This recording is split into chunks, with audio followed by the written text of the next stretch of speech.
नमस्कार प्रिय मित्रों, मैं ज्योतिषकार कमल आप सबका हार्दिक अभिनंदन करता हूं आपके अपने इस प्यारे यूट्यूब चैनल एस्ट्रो कमल। दोस्तों, आज मैं आपको सीधा सीधे बता ही देता हूं, कोई भूमिका के बिना ही। क्या आज मैं आपको कालिका यक्षिणी की बात बताता हूं। कालिका यक्षिणी, जिस तरह से माता कालिका होती है ना, उसी तरह से माता कालिका के एक सेविका होती है जिसका नाम होता है कालिका यक्षिणी। कालिका माता का नाम है और यक्षिणी वो खुद स्वयं उसकी जाति है। लेकिन माता के साथ रहने से जिस तरह से क्या होता है, चंदन के पेड़ के पास अगर कोई दूसरी लकड़ियां भी पड़ी होती हैं तो उनमें भी चंदन की खुशबू आने लगती है।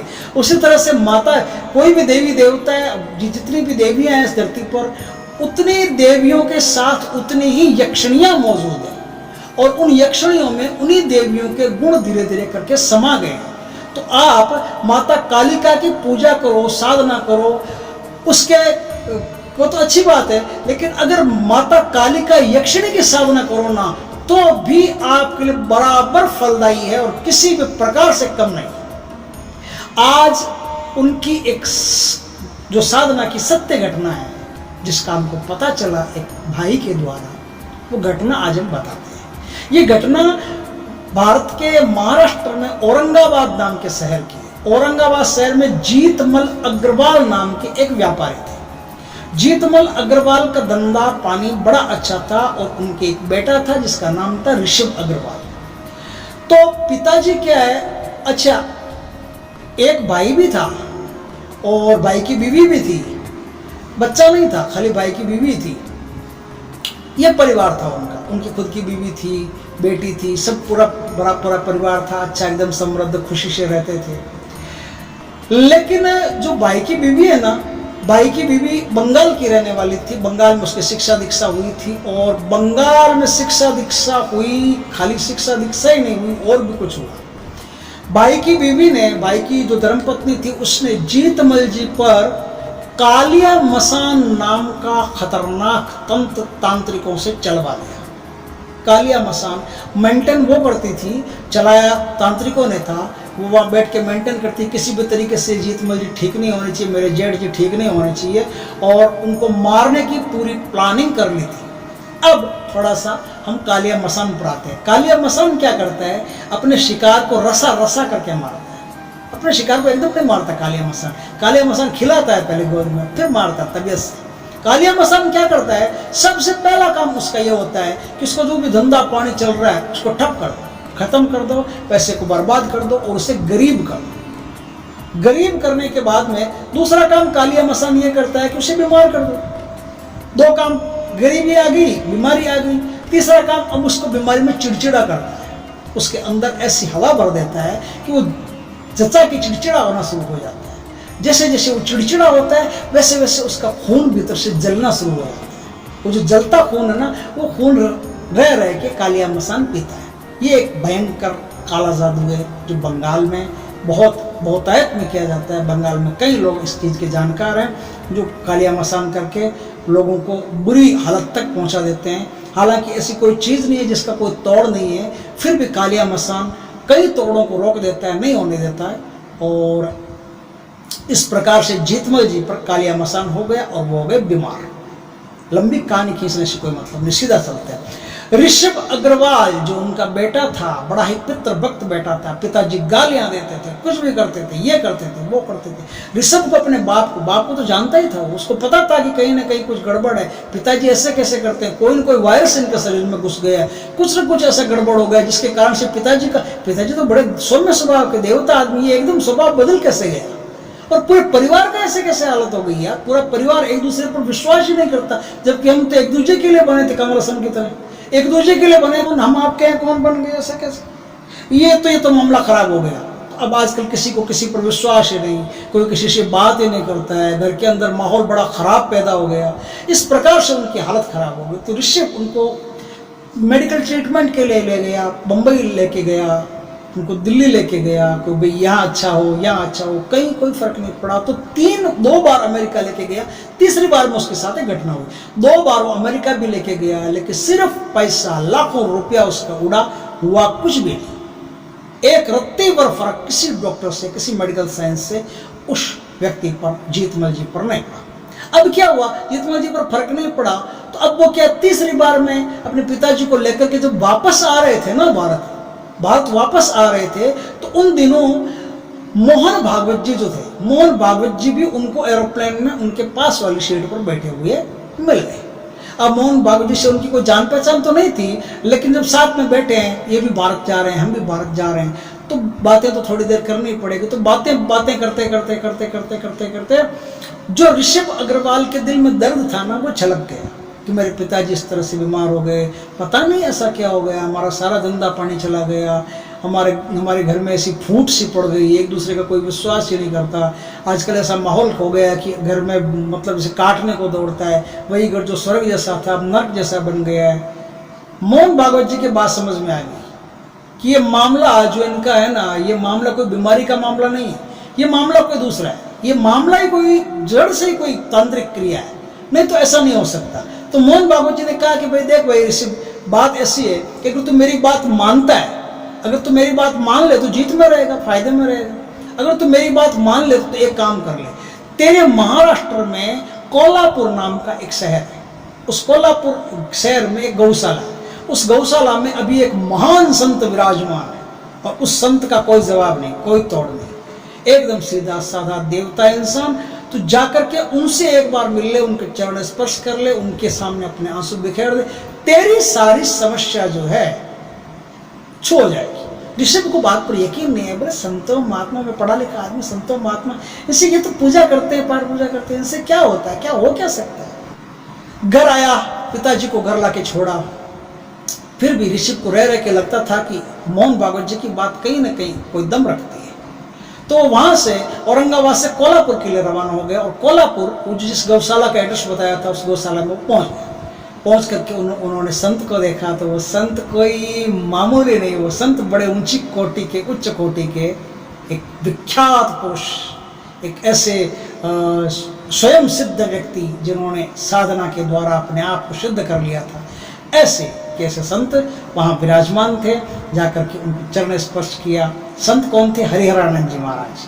हरिहरानंद जी, ये वही हरिहरानंद जी है जिन्होंने रेखा जी का कायाकल्प किया था, रेखा जी को एक सुंदरी बना दिया था। और वही हरिहरानंद जी ऋषभ अग्रवाल से मिले, ऋषभ अग्रवाल का दिल का दर्द देखा, आंखों से झलकता हुआ दर्द देखा, तो उनको समझ में आ गया। उन्होंने कहा कि बैठ बेटा, साधु सन्यासी इतना सिंपल साधु। ऋषभ के मन में आया कि बाबा क्या कर सकता है, मुझे तो नहीं लगता कि कुछ कर सकता है, ये तो एकदम सिंपल है, क्या है। वो ऐसा सोच ही रहा था कि बाबा बीच में बोले कि बाबा क्या कर सकता है, बाबा तो कुछ नहीं कर सकता, जो करता है सब परमात्मा करता है बेटा। ये बात जैसे उनके मुंह से निकली, ऋषभ चौंक गया, पर इनको कैसे पता चला जो मैं सोच रहा हूँ। और जाके पैर पकड़ लिए। ऋषभ को लगा कि पक्का यही कुछ कर सकते हैं, तो पैर पकड़ लिए, तो बोले कि तू चिंता मत कर, तेरे पिताजी को जो तकलीफ है ना वो अब रहेगी नहीं, लेकिन एक काम करना पड़ेगा। बोले क्या काम करना पड़ेगा? बोले तुझे है ना कुछ दिन यही रहना पड़ेगा, तुझे छुट्टी लेकर के ये रहना पड़ेगा। और बोले कि मैं यहाँ रहूंगा, फिर पिताजी को बोले तू पिताजी की चिंता मत कर, मैं तुझे एक चीज़ देता हूँ, वो चीज़ पानी में डाल करके अपनी माँ को, बीवी को, उनको बोल दे कि पानी में डाल करके रोज अपने घर में छींट दिया करो, काम खत्म। जब तक तू वापस नहीं जाएगा ना तब तक वहाँ कोई प्रकार की नुकसान नहीं होगा, कोई प्रकार का कोई आदमी मरेगा नहीं, कोई संकट नहीं आएगा, कोई तकलीफ नहीं होगी, सिर्फ इतना सा काम कर ले। बोले ठीक है महाराज। तो महाराज ने उसको राख दी, बबूती दी, बबूती, वो बबूती राख बोलते हैं, मतलब राख आप समझ गए होंगे, जो हवन कुंड वगैरह करते हैं उसमें जो राख बनती है उसको बबूत बोलते हैं, बबूत। तो बबूत दी, वो बबूत लेकर के गया, जाकर के अपनी माँ को बोला कि माँ मैं कुछ दिन वापस नहीं आऊँगा, मैं किसी काम में लगा हूँ, और जब तक मैं वापस नहीं आऊँ नियम से एक काम आप करते रहना। बोले क्या काम करते रहना? बोले ये काम करते रहना कि जो बबूत है इसको पानी में डाल करके पूरे घर में छींट दो। अब वो बबूत डाल करके छींट देते हैं ना, तो कालिया मसान एक बार के घर से बाहर गया, एक बार के लिए हट गया। मतलब 24 घंटे तक कालिया मसान उस घर में, उस घर के लोगों पर किसी प्रकार का कोई भी वार नहीं कर सकता, इतना उस बबूत में शक्ति है। तो बबूत छींट दी। अब जितना दिन उनको रहना है उतने दिन के लिए बबूत बहुत है, आराम से वो छींटते जाएंगे। बोले मुझे कॉल भी मत करना, मुझे कुछ भी मत करना, रुपया पैसा सब आपके पास पड़ा है, अभी कोई टेंशन वाली बात नहीं है, मैं नहीं आ सकता। अगर कोई ज़रूरत हो विशेष तो आप जो हमारे जान पहचान के लोग हैं उनका एड्रेस पता दे दिया कि उनको आप साथ में ले जाना है, कुछ भी कर लेना। मज़े की बात है कि जब तक वो वापस नहीं गया तब तो कोई भी प्रकार का वह नुकसान भी नहीं हुआ, सब कुछ ठीक रहा। अब आगे की प्रक्रिया, जिस दिन बुलाया था उस दिन वो पहुंच गया। ऋषभ जिस दिन वापस आया उस दिन सप्तमी सोमवार थी। सप्तमी सोमवार को उसने रेस्ट किया और अष्टमी मंगलवार के दिन से ये एक साधना शुरू होती है। मंगलवार के दिन से जो साधना शुरू हुई तो साधना तो रात को शुरू होगी। उसके पहले क्या है, गुरुजी ने, जो उनके गुरुजी थे, गुरुजी ने यक्षराज की पूजा करवाई और देवताओं की पूजा करवाई, मतलब दिक्पालों की पूजा करवाई और षोडश मातृका की पूजा करवाई। जितनी ये पहले प्राथमिक पूजाएं होती है ये सब पूजाएं पहले उन्होंने संपन्न करवा ली।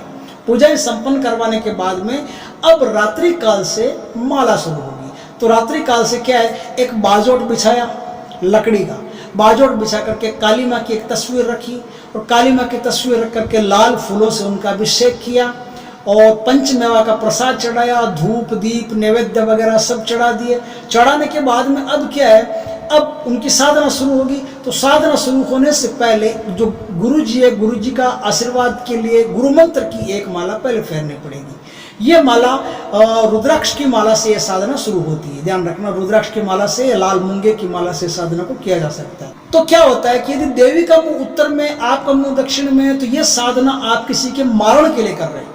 लेकिन आप किसी के लिए मारण के लिए नहीं कर रहे हो, किसी के नुकसान के लिए नहीं कर रहे हो, किसी के पोषण के लिए कर रहे हो, तो आपका मुंह उत्तर दिशा में रहेगा और देवी का मुंह दक्षिण दिशा में रहेगा। इस बात का ख्याल रखें। इस साधना की ये जड़ है। छोटा सा फर्क है, सिर्फ दिशा जो है, डायमेंशन जो है, सिर्फ वही मायने रखती है कि आप किस तरफ मुंह करेंगे तो क्या होगा। अब वहां से साधना शुरू होती है। रुद्राक्ष की माला से या मूंगे की माला से, उनके पास रुद्राक्ष की माला थी तो रुद्राक्ष की माला से उन्होंने साधना शुरू की। कुशा का आसन हो, उस कुशा के आसन पर विराजमान होकर के उन्होंने उत्तर दिशा की तरफ अपना मुंह रख करके ऋषभ जी ने ये साधना शुरू की। 101 माला उनको रात को जपनी थी। छोटा सा मंत्र 101 माला रात 11 बजे से उन्होंने जपना शुरू किया। और जपने के बाद में इसमें तेल का दीपक होता है, तेल का दीपक, लाल फूलों की माला, तेल का दीपक, वो सारी जो व्यवस्था होती है वो सारी व्यवस्था कर ली। आप इस साधना को 21 दिन करेंगे। 21 दिन साधना करेंगे, इसी तरह से जप करेंगे संकल्प पूर्वक और इसी तरह से जप विसर्जित करते जाएंगे देवी के सामने और इसी तरह से आपकी साधना चलती रहेगी। 21 दिन के बाद में क्या हुआ, 21वां जब दिन था तो महाभय का प्रदर्शन करते हुए उस स्थान पर कालिका यक्षिणी प्रकट हुई और कालिका यक्षिणी प्रकट होकर के बोली कि बेटा मांग, क्या मांगता है, मुझे क्यों मतलब बुलाया है। तो उन्होंने जब इस प्रकार से उन्होंने वार्ता की तो ऋषभ जी ने क्या किया, ऋषभ जी ने जो लोटे में पानी था उस पानी से देवी के चरण धोए और देवी के चरण धोने के बाद में उनके चरणों में अपना सर टेका। देवी ने आशीर्वाद दिया, सर टेका। सर टेकने के बाद उसने लाल फूलों से उनका स्वागत किया, लाल फूल चढ़ा दिए, प्रसाद चढ़ा दिया, देवी को सब कुछ दिया, खाने को दिया, पीने को दिया, अब शुद्ध जल भी उनको दे दिया, सब व्यवस्था हो गई। मतलब अब देवी अच्छी तरह से उन पर प्रसन्नचित हो गई। अब बोली बेटा अब ठीक है, वो तो ठीक है, अब लेकिन मुझे बुलाया क्यों, क्या चाहता है तू। तो बोले कि मेरे पिताजी है जीतमल जी अग्रवाल, 3 महीने से कंटिन्यू बीमार है, कोई भी डॉक्टर उनका इलाज करने में सफल नहीं और हमारा कारोबार है उसमें रोज भारी से भारी नुकसान लगता जा रहा है और एकदम वो सड़क पे आ गया। अब हमारी भीख मांगने जैसी हालत होने वाली है, बस इसके बिल्कुल निकट पहुंच गए। और हमारे परिवार में ना इतना मतभेद हो गया, बिना मतलब का मतभेद हो गया है कि आजकल एक दूसरे को देखना ही पसंद नहीं करता। इस प्रकार की हालत हो गई है। तो यक्षिणी ने कहा, काली माता ने कहा, काली यक्षिणी ने कहा कि बेटा ये जो तुम मेरे को बातें बता रहे हो ना, ये सारी बातें तो एक ही पेड़ की 3 डालियां। बोले एक पेड़ की 3 डालियां कैसे माता। बोले ऐसा है कि तेरी जो चाची है, तेरी चाची आसनसोल में पली है, आसनसोल में पली है, उसने वहां से तांत्रिक से तुम्हारे पिताजी के ऊपर और तुम्हारे घर के ऊपर कालिया मसान नाम का जादू चलाया है। बोले माता अब क्या होगा। बोले अब तुमको चिंता करने की कोई ज़रूरत नहीं है, अब जो होगा वो मैं देख लूँगी। तो ठीक है माता, फिर आपका आशीर्वाद। दूसरे दिन से क्या है, दूसरे दिन से 3 दिन हवन चला और 25,000 आहुतियाँ दे करके उस हवन को गुरुजी ने पूर्ण करवाया। घी और खोपरे की, शुद्ध गाय के घी और खोपरे की, खोपरे में नारियल के अंदर आता ना वो, उसकी, इन 2 चीज़ों की आहुतियाँ दी। इन 2 चीज़ों को ही जो है वो संविधा में काम में लिया जाता है। तो इन 2 चीज़ों से उन्होंने हवन पूर्ण किया। हवन पूर्ण करने के बाद में इनकी साधना पूर्ण हुई और ये जब घर गए तो इन्होंने देखा कि जैसे घर में घुसे हैं कोई कोहरा सा घर से छट गया है, कोई काला साया है जो एकदम से हट गया है और घर ऐसे जन्नत जैसे वापस लगने लगा।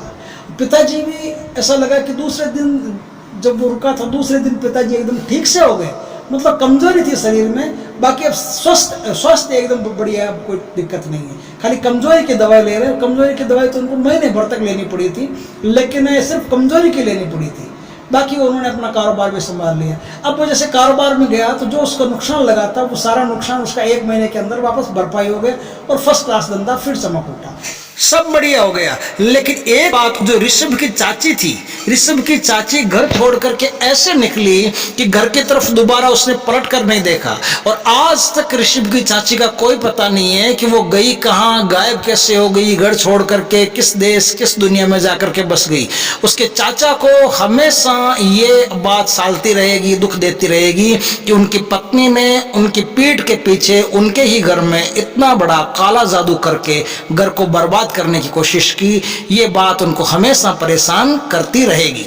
इस प्रकार से जो ऋषभ अग्रवाल की कहानी है, जो एक सत्य घटना है, जो हमको किसी ने सुनाई थी, हमने सुनकर के आपके सामने इस वीडियो बनाने को हम प्रेरित हुए थे। हमने सोचा कि कहानी बड़ी अच्छी है, इसका वीडियो बना करके जनता को देना चाहिए। आप लोग जो हमारे व्यूवर हैं, आप लोगों के संज्ञान में जो कालिका सिद्धि है, कालिका यक्षिणी की जो सिद्धि है वो किस प्रकार से होती है, किस प्रकार से साधना होती है, ये बताना हमको अच्छा लगा, इसलिए हमने बताया। अब जो इसमें मेन चीज है वो है इसका मंत्र है। मंत्र हम आपको बता देते हैं। ओम कालिका देव्ये स्वाहा, ओम कालिका देव्ये स्वाहा, ओम कालिका देव्ये स्वाहा। कालिका यक्षिणी का भी कालिका देव्ये कहकर ये मंत्र बनता है, उसका अलग से यक्षिणी का मंत्र बनाने की भी आवश्यकता नहीं। सिर्फ संज्ञान में ये रहेगा कि हम कालिका यक्षिणी की पूजा कर रहे हैं, तो कालिका यक्षिणी की पूजा कर रहे हो तो भी माता कालिका का नाम लेकर इस पूजा को करना पड़ेगा। इस प्रकार से ऋषभ ने गुरुजी के आशीर्वाद से, हरिहरानंद जी के आशीर्वाद से अपने पिताजी के प्राण बचाए और लगता हुआ नुकसान बचाया, अपना धंधा बचाया, घर की शांति को बचाया। आपको ये वीडियो कैसा लगा कमेंट में जरूर बताएं, और लाइक करें, कमेंट करें, शेयर करें, और यदि पहली बार हमारे चैनल पर आए तो चैनल को सब्सक्राइब करें, पास में जो बेल आइकॉन के बटन पर दबा दें ताकि हमारे ज्ञानवर्धक जानकारीपूर्ण वीडियो सबसे पहले आपके पास आ सके। जय श्री कृष्ण दोस्तों।